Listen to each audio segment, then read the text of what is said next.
So, legends, welcome back to the channel. We're getting into a little chat once more about Masters of the Universe Revelation. Although I haven't been putting these out as regular as I should have done. There's been a few reasons for that, but we're not going to get into that here. We're just going to get into the meat and potatoes of this episode. Now, there's not a great deal that happens in this episode, which is entitled Hope for a Destination. Yes, I just wanted to double check. That was the correct title for the episode. Hope for a Destination. This introduces, even though not a lot story-wise happens in this episode, it was one that I genuinely had a good time with, because I've said it countless times before in other shows that I review on the channel, that you've got your shows like 80s cartoons and that, I'm big into that. We're doing Transformers, we're doing the original He-Man, the Masters of the Universe. We've got Dungeons and Dragons coming at some point. Throughout all of these shows, there's usually a part that will pop up somewhere along the line. It doesn't happen that often, but it does call for it every once in a while, that the two main characters, as far as the hero and villain goes, will have to work together for a common goal. That's what we get in this episode right here. Prince Adam and Skeletor have to go shoulder to shoulder to fight against Evil-Lyn in this episode. Now, there has been some criticism about the show. The entire run of it, people were complaining about the complete lack of He-Man in the show. But for me, Prince Adam and He-Man are pretty much the same person. Even though he doesn't have the power sword, he's not actually powered up into the big muscular Hulk-like character of He-Man. Even though he's not like that, for me and most people that grew up with the show, we just do view him as the same person. But we do get He-Man in a big bad way in the last episode. Plus, whenever we started part 2 of the series, we got that episode where he was literally Hulk He-Man for the entire episode. So, it's just the internet these days. Essentially, people are just, they're going out of their way to actually find something to complain about. It is frustrating whenever you're doing something like this here, to go off on a bit of a tangent about that. We've definitely gotten to a place now online where the organic reach isn't what it used to be, and people are trying to find more and more ways to up the reach as best they can. And a lot of people, unfortunately, are literally just diving straight down that road of being super critical about everything, because, as I have discovered myself in the past, a video that's more negative than positive is going to get more eyes on it. Unfortunately, that's just where we are on the internet these days. It's an unfortunate thing, and I wish people would stop falling for that, because it's not doing them or anybody else any favours whatsoever. Anyway, in this episode, Teela is trying to reach into the magical powers that she now has discovered that she has, and she knows she is the Sorcerer's daughter, and she is trying to send out a psychic message to all the inhabitants of Eternia to come help in the fight against Evil-Lyn. And she's struggling with it. She's still in that mindset of, technology is where she is comfortable. Magic really isn't. And she's trying to send out this message, and we cut to Skeletor and Prince Adam, and they're having their one-on-one time, where Skeletor's like, I can't believe I'm going to say this, but if we work together, we can get Evil-Lyn to a place where we can probably defeat her. And he's trying to talk Prince Adam into actually calm down the power if they need arises. If you're really the champion of Eternia, why are you going to turn your back on its call now to save the universe? Prince Adam doesn't want to call down the power, because it's going to turn him into that beast, the the beast that just didn't have the power sword there to temper the power. Just that rage beast that we seen earlier. He's like, that beast almost killed the king. Like, I almost killed the king, and I'm not going to give that thing life again. And Skeletor's like, you might have to do it. But Prince Adam was like, I think we've got a way of defeating Evelyn. As he's looking at the little computerized 3D model, he sees Teela on top of the mountain, on top of the ship, rising up into the air. And he's like, this is going to be the key. So Skeletor's like, what the heck are we going to do? We're just going to walk into Grayskull and ask Evelyn to stop and destroying the universe. And Prince Adam kind of gives him the look, and Skeletor's like, oh my god, we are. So the bulk of this episode is, as far as Prince Adam and Skeletor goes, they confront Evelyn and Beastman in Grayskull, and of course Cringer is there, and we do finally get a look at Panfor. Panfor is there as well, only for this episode, and yes, they very swiftly start fighting. A lot of magic and whatnot. It is what it is. It's Masters of the Universe, some of the things that Skeletor pulls off in this episode is very, very tasty. The animation is spot on. Evelyn is quickly becoming my favourite character in this series. The horror story for me throughout the whole thing has been the most interesting, in all fairness. And while that's going on, Teela and Andra are infiltrating Castle Grayskull from the lower levels, which for me, I was kind of like, it just seems incredibly easy how they're getting into Grayskull in this episode. How come Skeletor and his henchmen never, tried this back in the past? But it is what it is. It's, the story's telling its story. It's enjoyable. I'm a big Kevin Smith fan, and as much as I like his stuff, there is a few things that'll slip through the lines there, where he's just, there's a few little plot holes that'll pop up once in a while, but you forgive it and you just enjoy the show for what it is. And they get attacked by some henchmen, but are saved by Man-at-Arms, who's managed to escape the dungeons using the slime from the Orlax. It's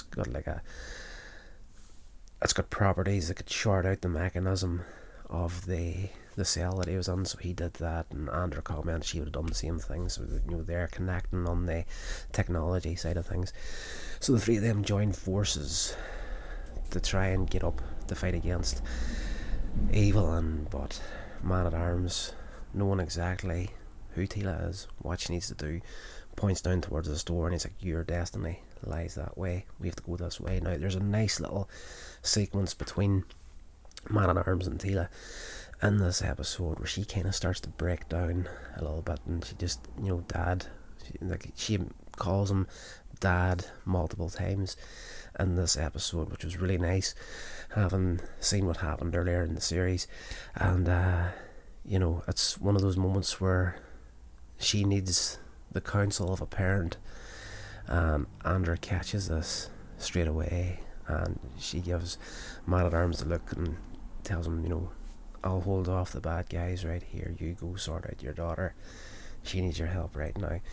And Teela's lamenting the fact that, just because I'm related to a sorceress doesn't mean I can be a sorceress. I tried to send out this message and it didn't work.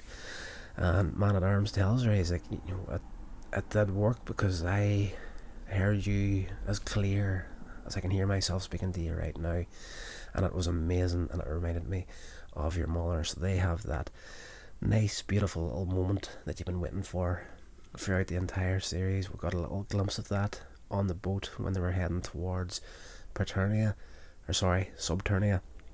but it was just a swift little moment, but it was a nice little moment in this episode where Man-at-Arms just tells her, thank you so much for being my daughter, but now you have to be something much more than that. And Tila tells him, nothing's going to be as good as being your daughter. So she heads off, and we see the cavern that we've seen in the flashback with the original sorceress saying goodbye to Tila as a baby and putting a little imprint on her head, a little magical imprint, and stepping into the waters. We see that again. Tila comes towards it, and the spirit of her mother appears in front of her, and they finally get this time to have the mother-daughter chat. And Tila's fairly pissed that she was never told by her mother, and her mother tells her, I didn't want you ever to find the isolation that I felt by becoming the sorceress, and every day of my life I was with you. And she points at Tila's head, and you see the little magical symbol appearing again. But she also tells Tila that this is the tide of transformation, and when she stepped in there, she gave up her earthly life to serve the power and become the sorceress. But it also means to tether yourself eternally to Castle Grayskull, never been able to leave the place again in human form. And she's kind of giving Tila the choice right here, more or less the choice. Tila, to save everything that's going to happen, has to become the new sorceress. But her mother, the previous sorceress, her mother is like, my story has been written, but yours hasn't at this point. And you need to really, really understand that if you go through this, you're going to have to let go of every person that you care about up to this point. And she's at that dilemma stage, and she was just going to blindly step into the water at the start, but her mother was like, no, you need to be 100% sure that this is what you need to do. This is what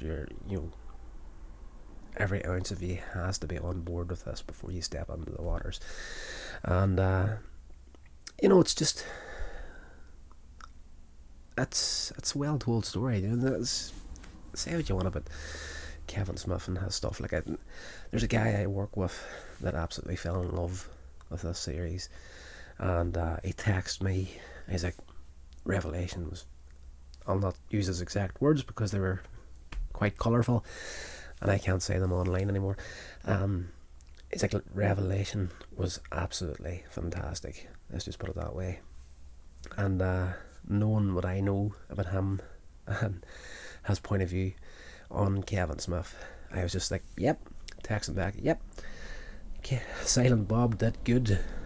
And he texts me back straight away. He's like, Kevin Smith was involved in this. And I was like, yeah, he was the writer and showrunner for the entire series. And this guy couldn't get his head around it. So, it is what it is.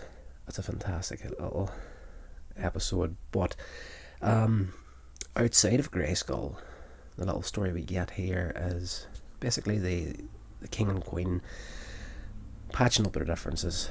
And the king's like, I'm sorry for treating you the way I did. And we discovered earlier, a few episodes before this, that the queen was actually thinking about leaving him, going back to Earth.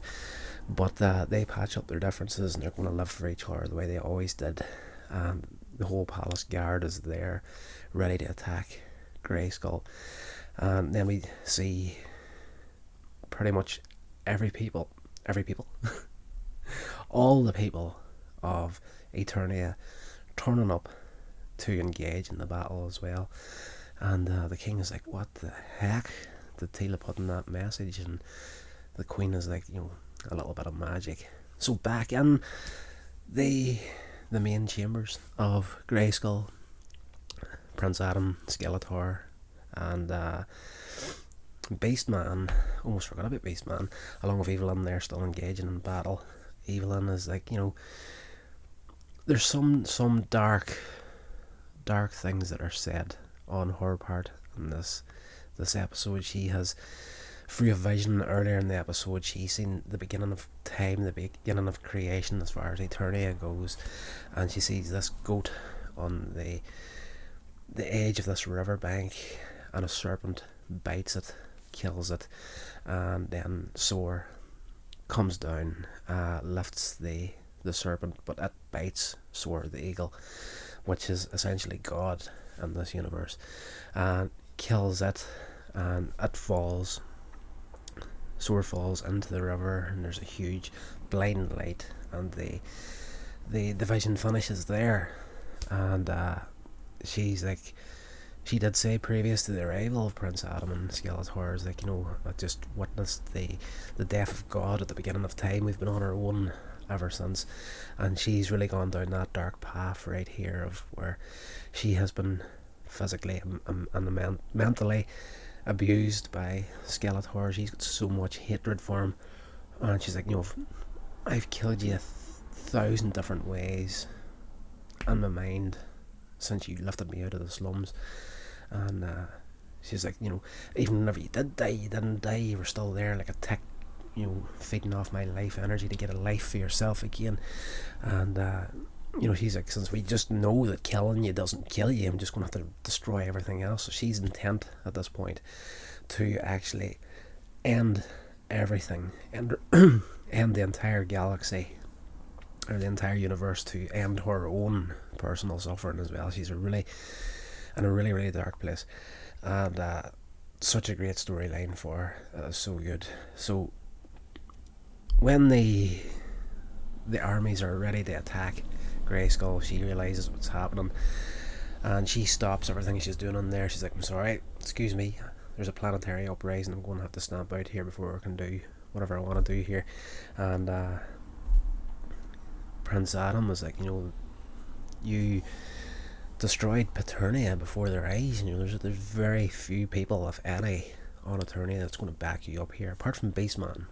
Beastman is fully in love with Evelyn, and he actually lets her turn him into Battle Beast. So we get you've got Cringer becoming Battle Cat. She turns Beastman into Battle Beast. Sort of similar sort of deal. So more toy sales. But at the end of the episode, whenever Adam brings up this point, you destroyed it, Preternia, nobody's going to back you up. She smiles, snaps her fingers, and calls up all the shadow demons from Subternia to fight on her side. So we close out the episode with Scareglow and the armies of the underworld about to attack the Royal Guard and the King and the Queen, and we're set for the final battle of this series. So that's going to do it for this little chat. Sorry I've been away for so long, but I'm back now, and I'm in a mood for talking epic amounts of nonsense, so you're going to get fed up looking at me.